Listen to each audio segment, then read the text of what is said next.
All right. Thanks everyone for joining today.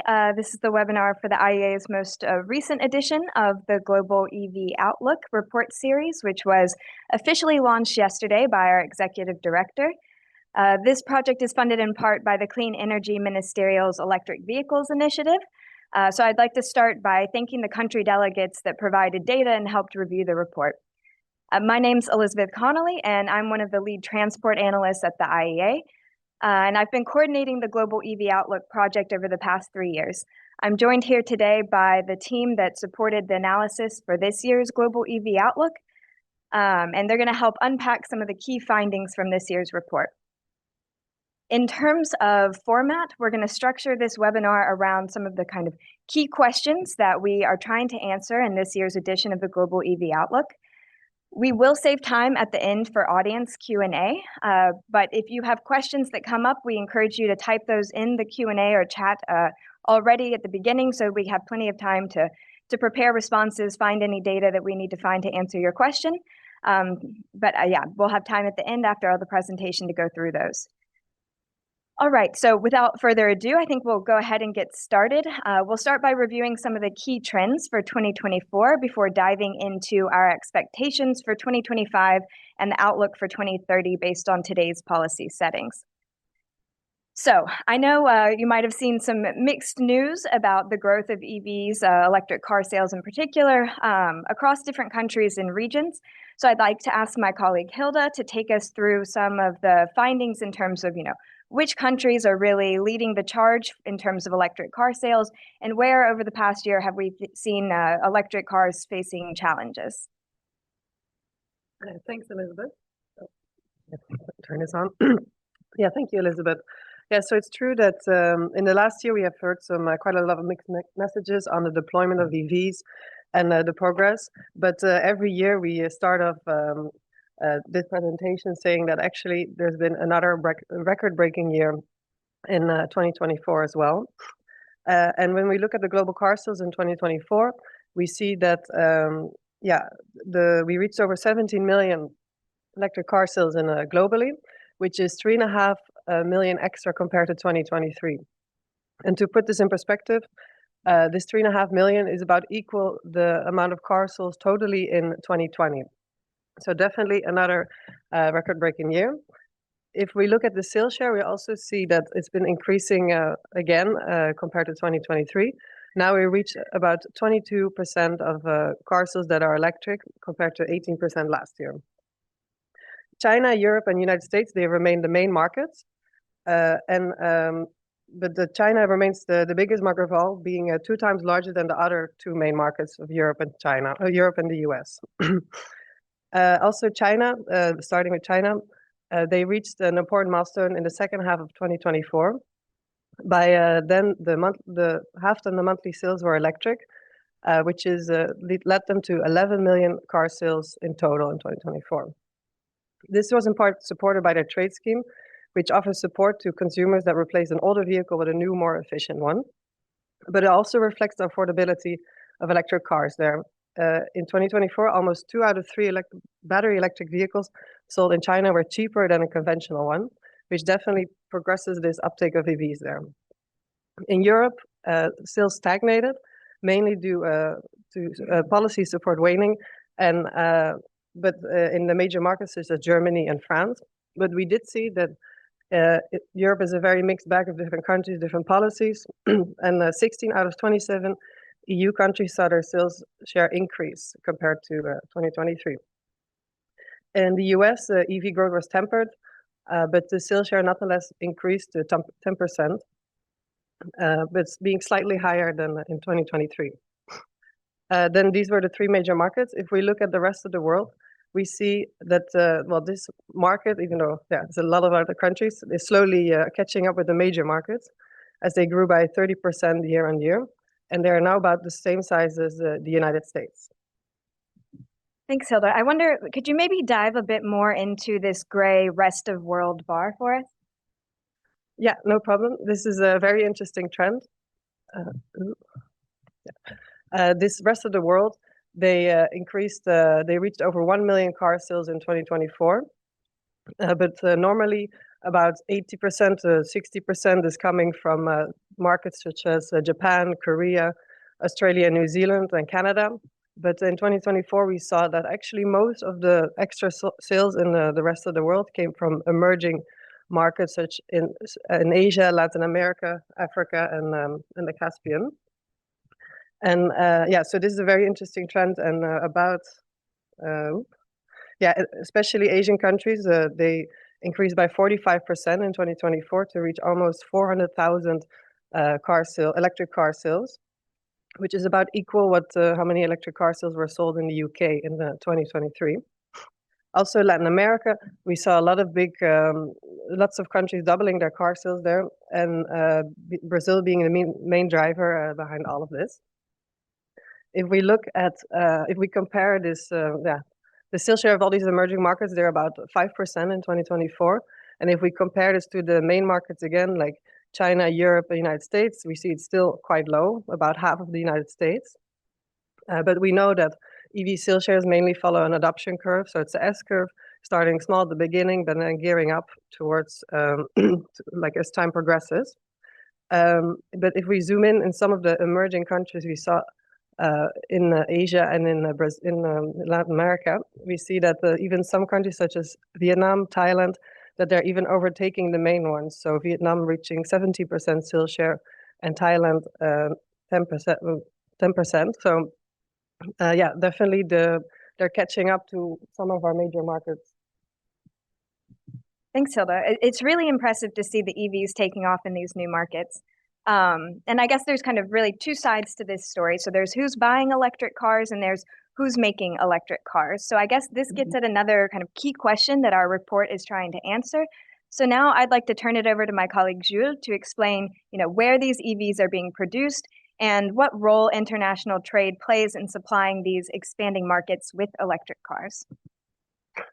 Yes, thanks, Elizabeth. This is a very timely topic. And yes, trade plays a major role in today's global EV market, largely because production is still highly concentrated in a very few regions, and because demand centers are not always served by sufficient manufacturing capacities. If you look at the map on the slide, you'll see that EV manufacturing hubs operate in very different market environments.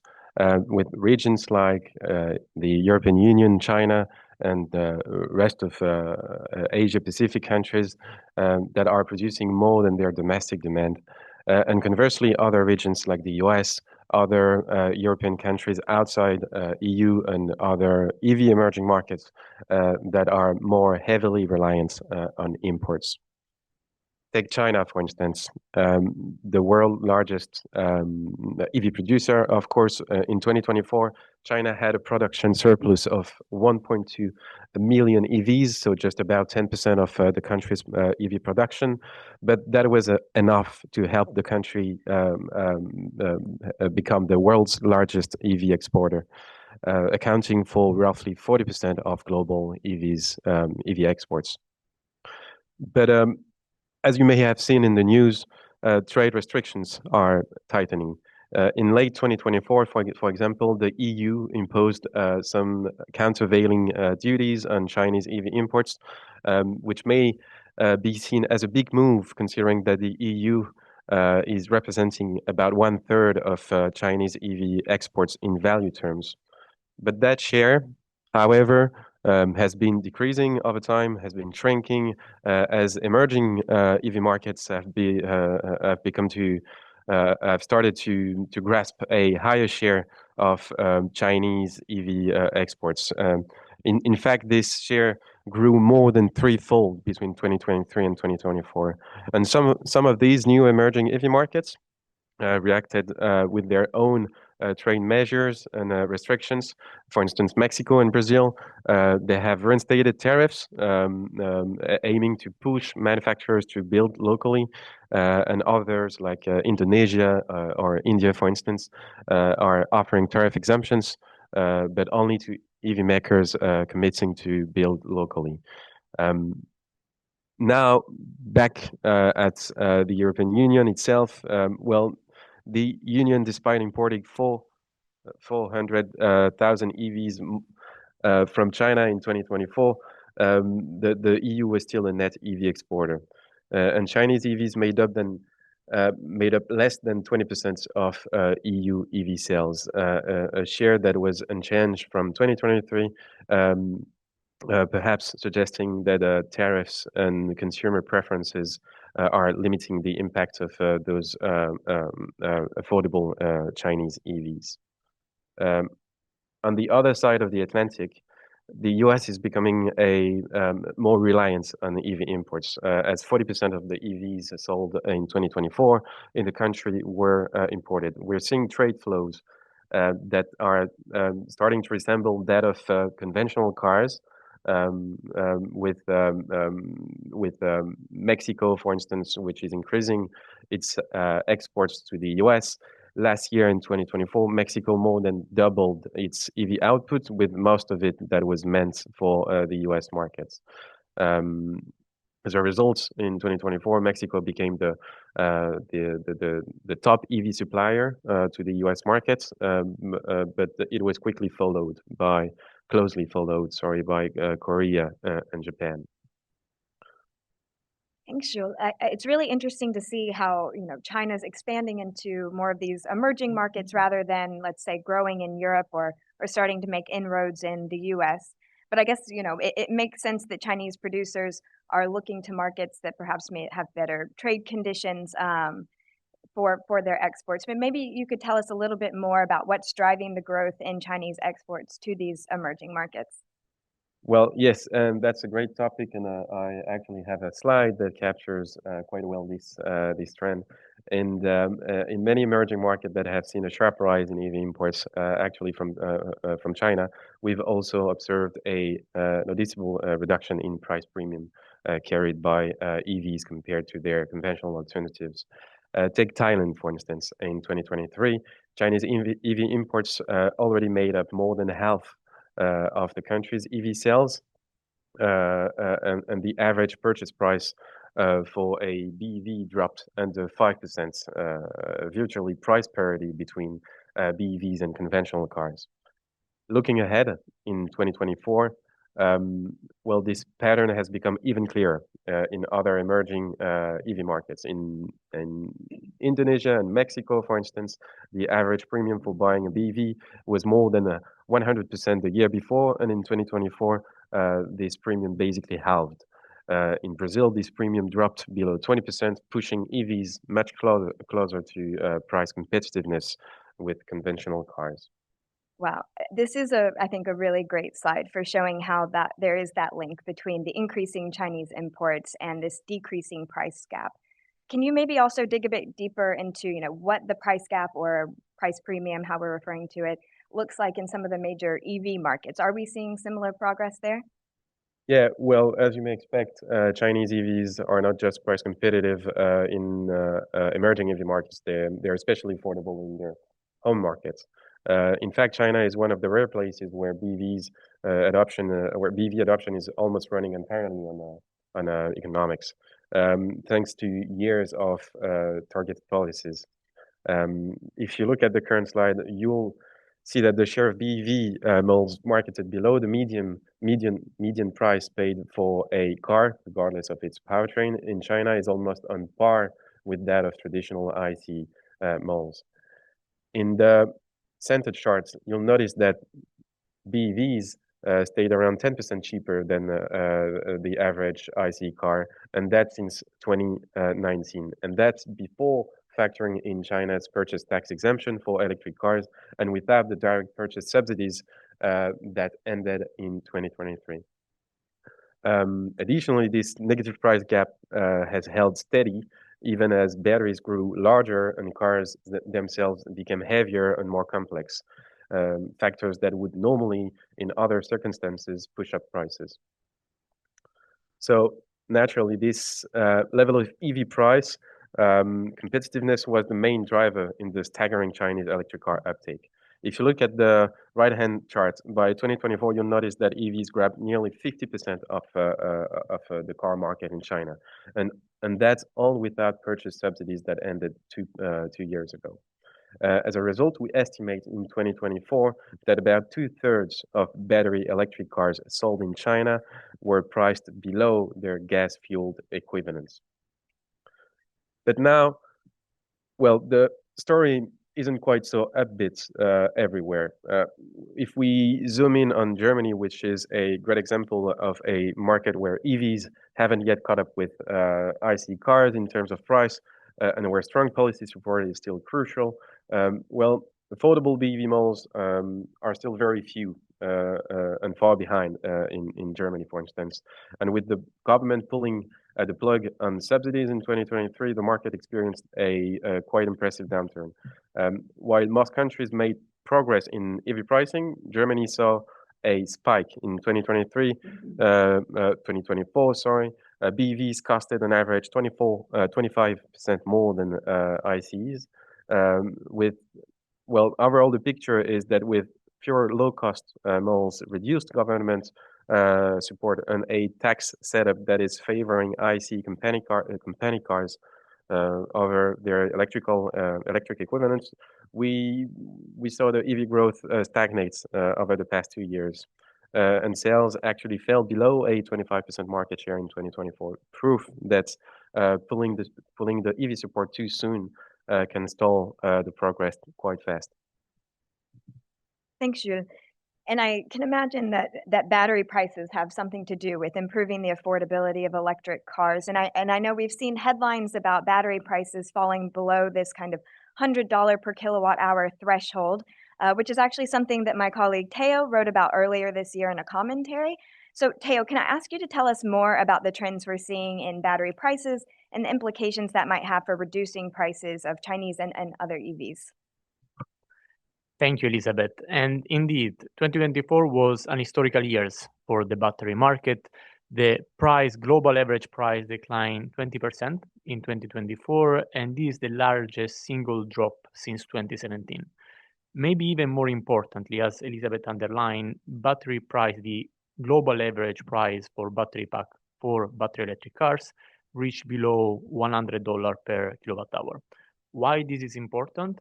Because that's the value that was typically used to define the tipping point in which battery electric cars will be cost competitive vis-a-vis internal combustion engine vehicles from the one side. And on the other side, if we look at just 5 years ago, many didn't believe this was even achievable, and most didn't believe this will happen that quickly. Still, here we are, the target has been achieved, and as Jules underlined, competitiveness and affordability is on the rise. So there are many reasons of this success story. Definitely economy of scale, innovation, and competition are part of that. One element I would like to underline here that enable also this low battery price is low critical mineral price.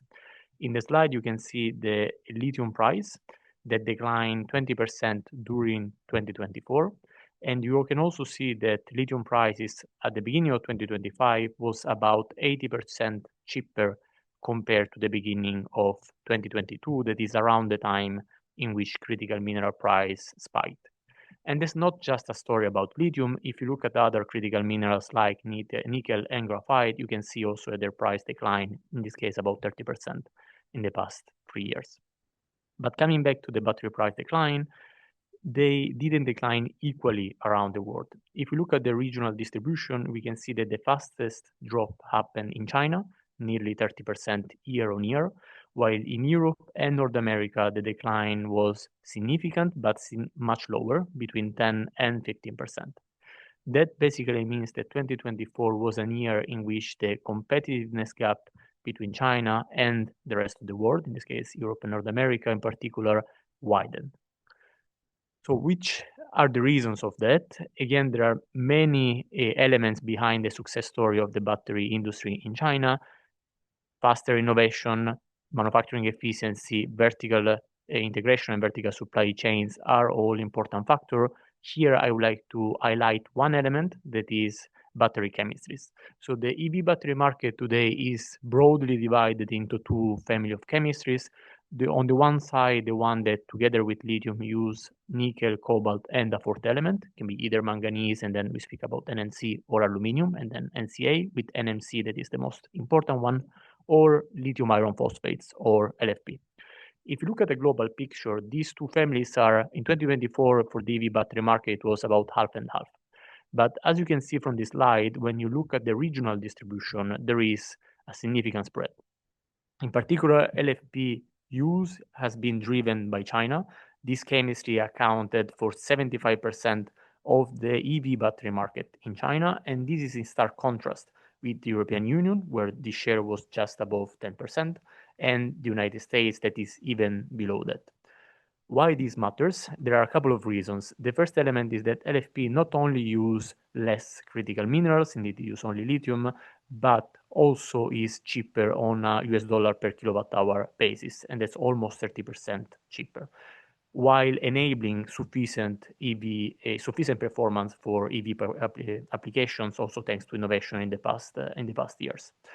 Because of these low prices and sufficient performance, LFP is gaining attention also outside of China. For example, European OEMs are looking more and more favorably to this chemistry to decrease their production cost, and LFP is already today a big part of the story behind the success of EVs in emerging markets that has been highlighted before by my colleagues.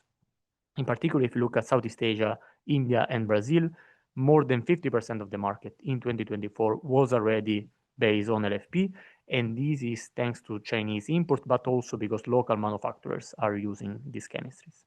But which are the implications of this lower cost and faster innovation cycle of Chinese battery manufacturers in particular? As you can guess, the direct effect is gaining in market share. Chinese battery manufacturers are gaining market share all over the board. And in particular here, I would like to highlight the case of the European Union, in which you can see that in terms of batteries that were in EV sold in the region in 2024, almost 40%, nearly 40% were produced by Chinese producers, and this is almost double compared to the same number in 2022, and then it comes at the expense of the historical battery producers in those regions, in the case of the European Union, in particular Korean battery manufacturers. Thanks, Teo. I think it's clear that battery prices as well as battery technology improvements are a clear enabler of the EV transition. But I think maybe at this point we can turn to another key enabler, which is charging infrastructure. So Vera, can you take us through the trends in charging infrastructure deployment and kind of help us understand whether that's managing to keep pace with EV deployment? Thanks, Elizabeth. And exactly, that's a great point to raise about the importance of charging infrastructure and how that supports EV rollout. And so just like EV sales are accelerating, so too is public transport, public charging infrastructure.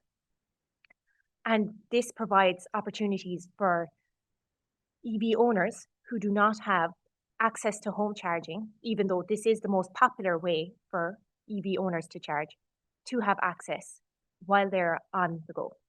And so in the past year, public charging infrastructure has increased by over 1 million to reach for the first time 5 million public charging infrastructure stations being available across the world.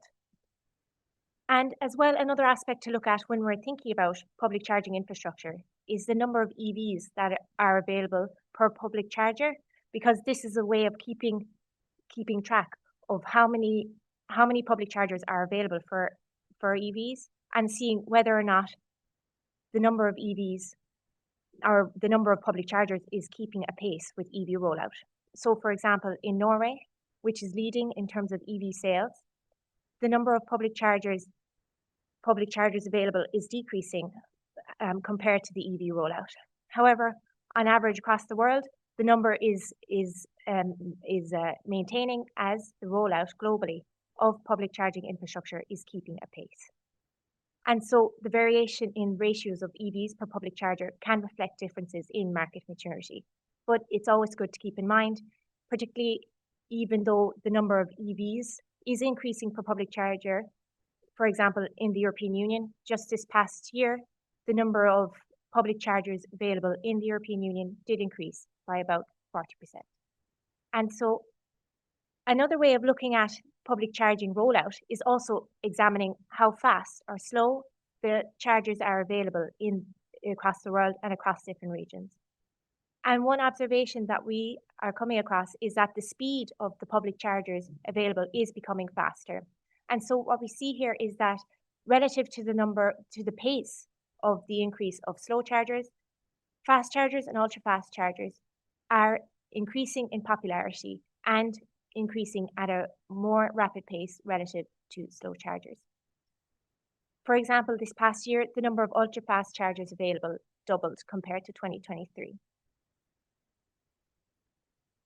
And this gives an opportunity for EV owners to add additional range within 5 minutes. So just to give an understanding of the types of range that can be added with fast chargers and ultra-fast chargers and the additional range that can be added, we see here that slow chargers add perhaps between 0 to up to 25 kilometers in 5 minutes. Fast chargers are then between 25 to about 75 kilometers in 5 minutes, and ultra-fast chargers can nearly provide 200 kilometers in 5 minutes, really changing the experience for EV owners when they are refueling at these public charging stations. There also has been some media coverage recently about the latest in battery technology. Latest in Chinese battery technology, where you can see here that there has been the release of megawatt scale chargers. And these chargers are able to provide over 500 kilometers of range within 5 minutes. And this again really highlights the developments in terms of the technology and especially the battery innovations in recent years that are enabling high power charging. However, it's really important to keep in mind when we're thinking about these megawatt scale chargers that the grid infrastructure is necessary to support these megawatt scale chargers. And also, not every car model can support this ultra fast charging also. And it generally tends to be the more recent and higher end models that can support megawatt scale charging and this ultra fast megawatt Chinese battery technology. Great, thanks, Vera. I think, that's a really interesting development, really exciting. But, I find myself wondering how necessary this maybe really is. When we talk about megawatt scale charging, especially when we previously talk about it in terms of charging electric trucks, it's certainly a lot of power demand to be placing on the grid, as you mentioned. So, I think on long trips, people maybe don't need to charge as quickly as 5 minutes. Maybe if you're on a really long trip, you're going to stop and eat lunch. So maybe the more traditional at this point, I guess, fast and ultra fast chargers could be sufficient. So Vera, can I ask you to maybe tell us more about how things stand today along highways? Like what's the coverage looking like in terms of today's fast and ultra fast chargers? Yeah, so this year we did look into the locations as well of charging infrastructure, and in particular we looked at where these chargers are located in terms of highways and looking at the speeds and the services that can be provided. For this piece of analysis, we looked at Canada and the United States, European Union, and also Europe more generally. And so what we see here is that in the European Union, currently, with just looking at those ultra fast chargers that I spoke about earlier that can deliver up to 200 kilometers of range in 5 minutes, we see that the European Union has availability across 50% of their highways of these ultra fast chargers on their highway network for every 50 kilometers. However, when we also include for fast chargers as well, that number increases again for the European Union beyond 75%. And we also see here as well progress being made more broadly in Europe, which is also keeping up, but also as well in Canada and the United States, which on average between the two has about over 30% of access to fast and ultra fast chargers on their highway network. So this again really shows the availability of this more improved, faster charging service across highway networks where we see a high share of traffic.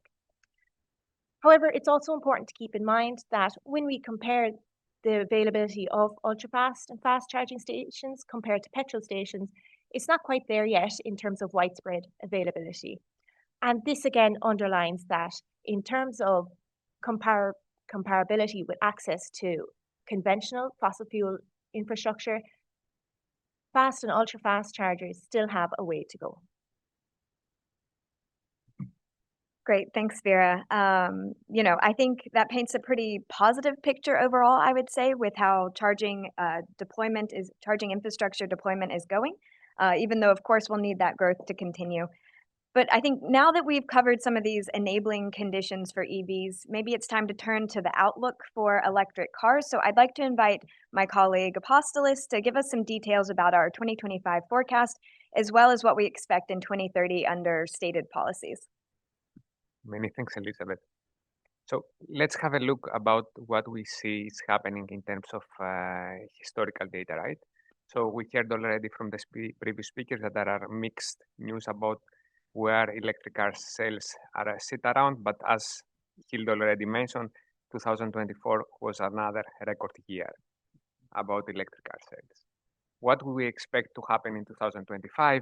Building on what we have seen already in the first quarter, where we saw a 35% increase on electric car sales globally compared to the first period last year. Just to note that this is the largest growth that we have seen for the first quarter compared to 2024 and also 2023 in both on percentage points and also absolute volumes. We do expect for the full year the global electric car sales to surpass 20 million. How this is translated in terms of market share, of course, we do expect globally 1 out of 4 cars that is going to be sold to be electric. This is an increase relative to last year in 2024, where we saw slightly higher than 1 out of 5 cars sold globally to be electric. China, it's outperforming once again. We do expect China to add in the car fleet globally around 14 million electric car sales. This is comparable to what we have seen that has been sold globally 2 years ago in 2023, or its equivalent on the total car market. In Europe, we do see also a growth that is happening in Europe, mainly supported by the policy momentum there. We have CO2 standards in Europe and SUV mandates in the UK, even if there are some flexibilities there in order to alleviate the pressure to the automotive industry. We do expect the growth is happening also this year. In the United States, we see also a rise of the electric car sales, mainly driven by the consumer's perspective, where they are taking advantage of the tax credits. But the largest growth in terms of percentage points, it's clearly outside of these key markets, where on the rest of the world, we do expect a rise of over 50%. It's happening in 2025. And in absolute volumes, this is translated to around 1 million electric car sales globally. What it means then, keeping in mind what we see today is happening, what does it mean for the future? And this is the outlook by 2030, taking into account the policy settings that are already in place. We do expect globally the electric car sales market share to increase from more than 20% today to over 40%. So we are adding another 20 percentage points for the next 5 years. This is, of course, once again, driven largely by what is happening in China, where it's supported by either policy momentum. For example, we mentioned already previously the different scrappage schemes that are in place, as well as Jules presented also and Theo about battery prices and affordability, especially for the component in China. And we do expect the market share to surpass 80% by the end of this decade. On Europe, heavily supported once again from the CO2 standards, this market share is translated to 60%. For the United States, this reflects particularly like the policy setting intentions there, where we do expect the market share to increase from 10%, around 10% today, to 20% at point. But once again, a large growth is happening in the emerging markets. For example, Southeast Asia, we do expect by the end of this decade to reach broadly the market share of what we have seen in Europe, as well as in Latin America. We do see also a rise there, mainly supported by what is happening in terms of the policies for supporting sales, as well as especially for the Southeast Asia part about the domestic manufacturing that it's happening there. Great. Thanks, Alpo. I think, this is all very exciting, but I can acknowledge that we have talked a lot today about electric cars. And so I don't want us to forget that that the EV story isn't just about cars. So now I'm going to hand it over to my colleague Giovanni to give us a bit of an update on how electrification is progressing in different road segments. Thank you, Elizabeth. Indeed, electrification is proceeding well across all other vehicle modes. If you start from 2 and 3 wheelers, here we've seen that in the last couple of years, the sales share was around 15%, which is just a bit lower than what we saw for cars. While regarding regional markets, we saw a slight decrease in the sales in China, but which was compensated by an increase of sales in India. If we look at the future in our step scenario, we see that this trend is expected to continue due to favorable policies, and globally, sales of 2 and 3 wheelers are set to triple by 2030. China is set to remain the largest market, but supportive policies in India, as well as favorable economics, mean that a third of 2 and 3 wheelers in the country will be electric in 2030 in our stated policy scenario. This would represent 40% of worldwide shares at that time. Light commercial vehicles are also advancing steadily, with sales in 2024 growing more than 40% year on year, mainly driven by China. Some smaller markets in Europe, though, have shown notable growth, albeit starting from a lower base.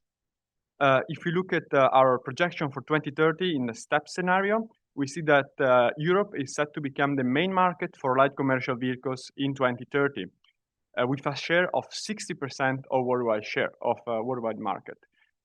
This is based on strong CO2 standard, both in EU and UK. Also, even if relatively small in volumes, electric buses sales grew 30% compared to last year, reaching a sales share of 6% globally. Even though today's shares are very concentrated in China, by 2030, under stated policy scenario, electric bus sales could pick up also in other markets, including India and some countries in Latin America, with strong policy support. But out of all the modes, trucks saw the largest growth in 2024, increasing almost an 80% year on year. Most growth took place in China, spurred by a vehicle scrappage scheme, falling battery prices, and tighter emission standards. Looking ahead, in our stated policy scenario, we see electric trucks grow almost 10 times by 2030, meaning that 1 in 8 trucks sold in 2030 will be electric. Thanks, Giovanni. I think the growth in these commercial EV segments is really interesting, and I think telling, because these are some of the most cost-sensitive segments, I would say. And so I guess this helps us see how the falling battery prices are really helping push EV sales in some of these modes.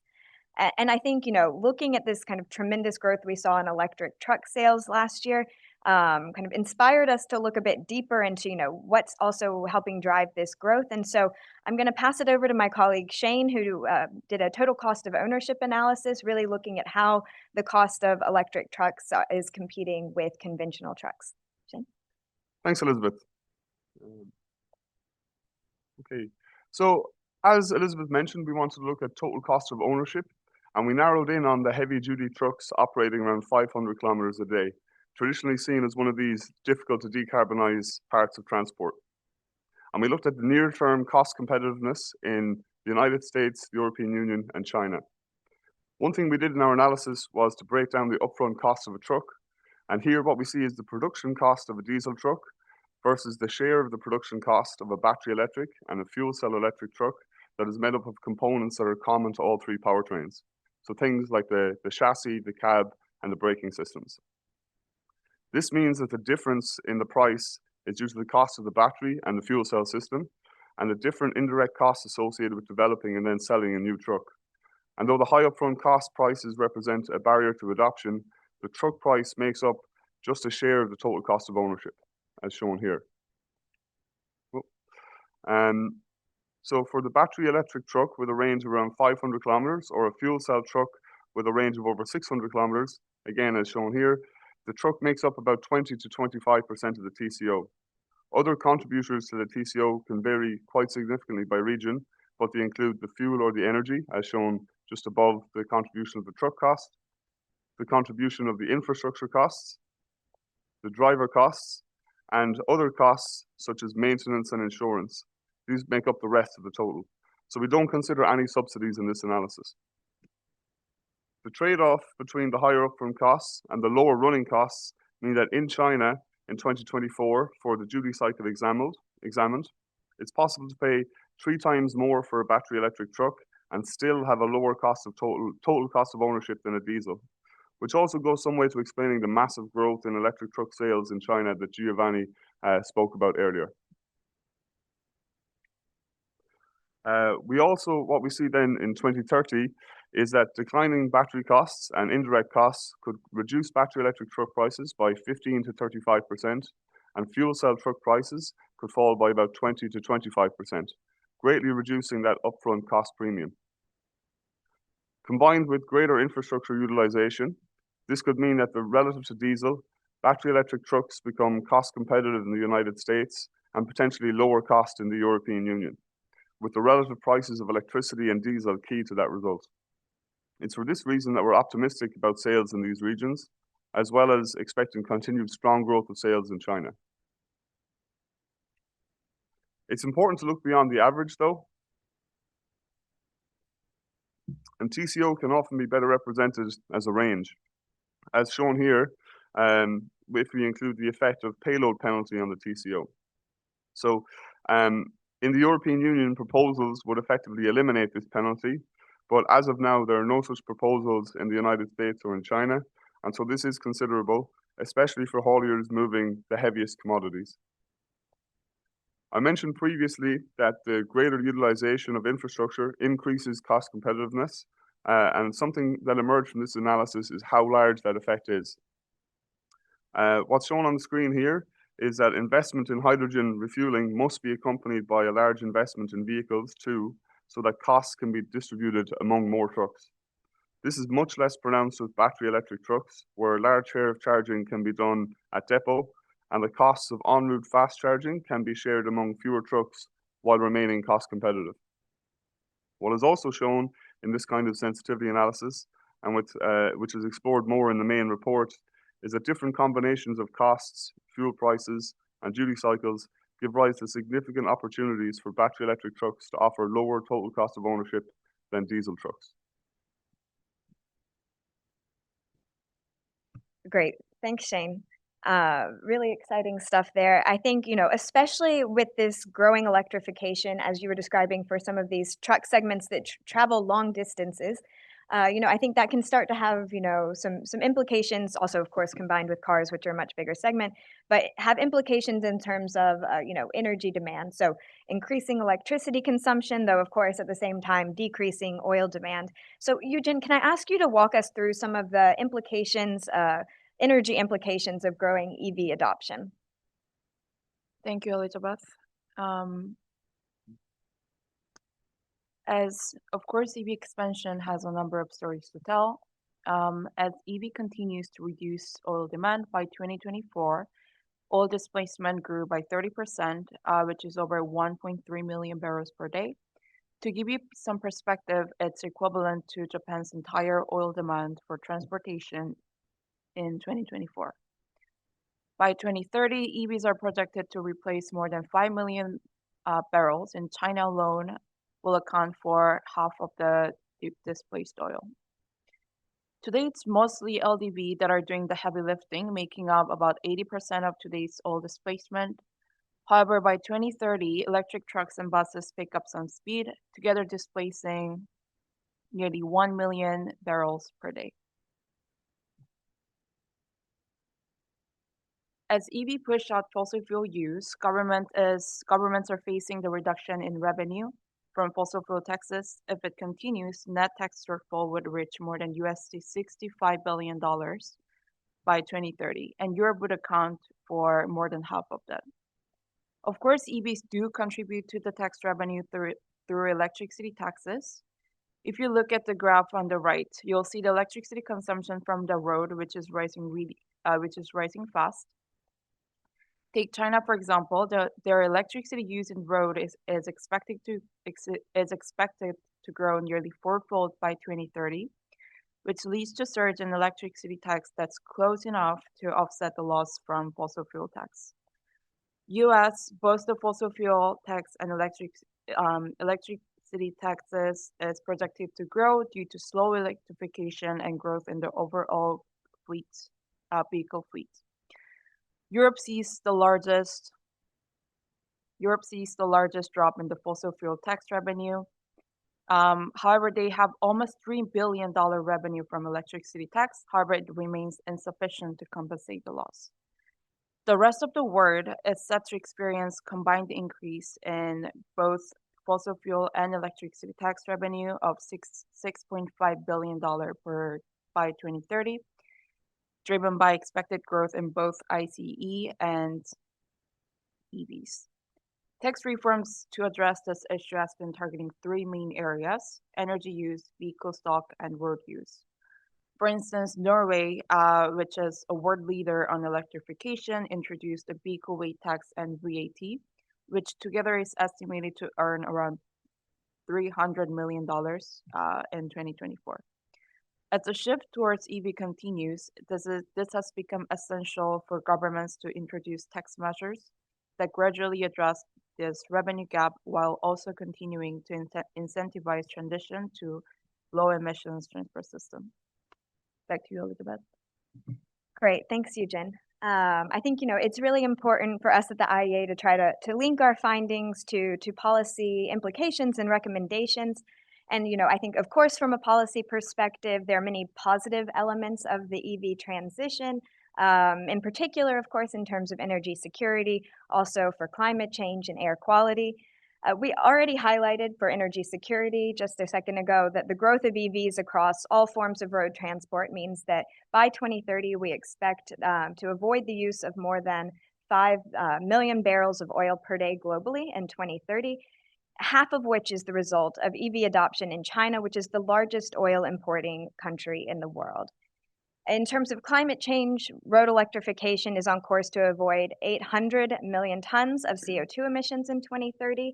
And to put that in context, that's equivalent to today's energy sector emissions from Argentina and Indonesia combined.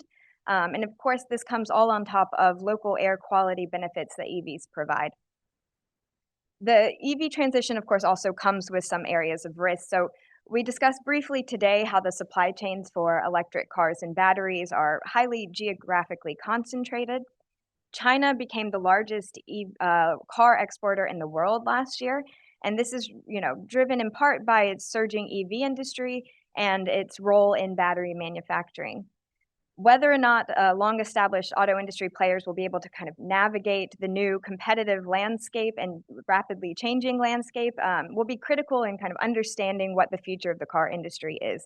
And so I'm using this a bit as a shameless plug to advertise that the IEA is, this team here actually, is working on an upcoming report on the future of the car industry, and that will be out this summer.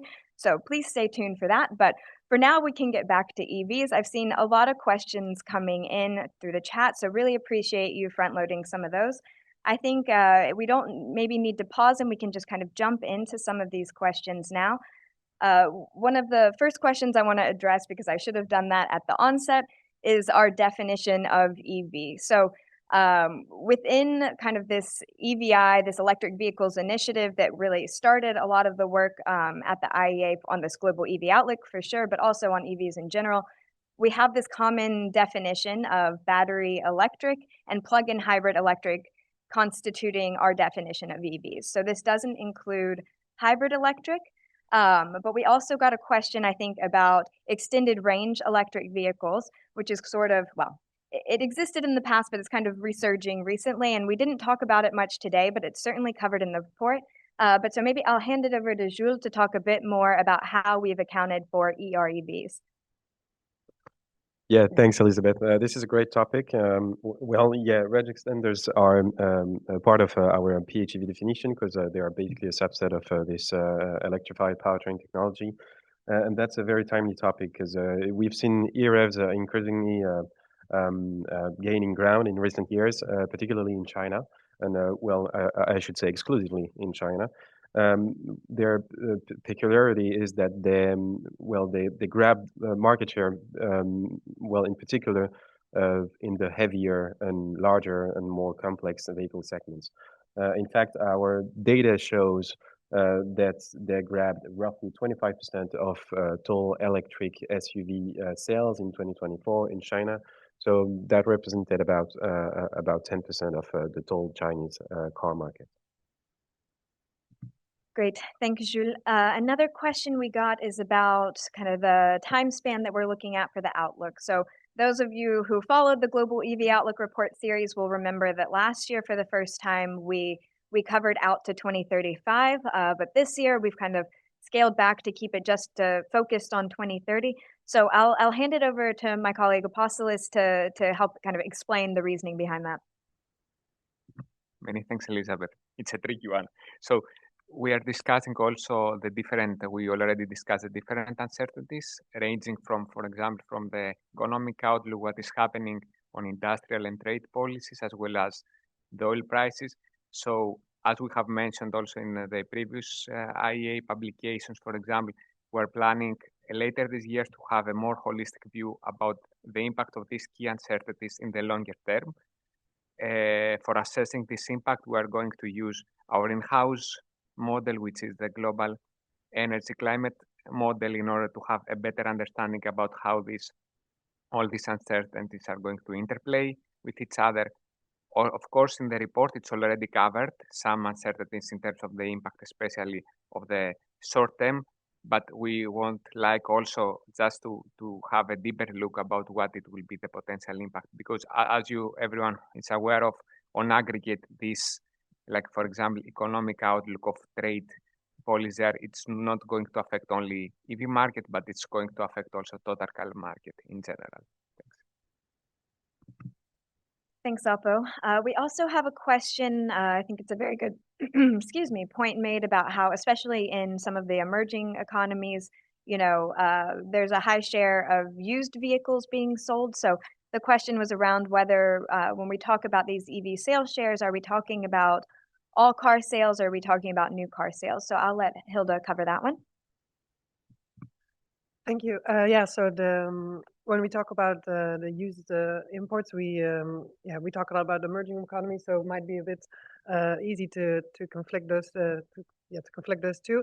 When we talk about car sales in the GIVO, we only talk about new sales, so we never include used imports unless we mention it and we talk about the subject at a very concrete level.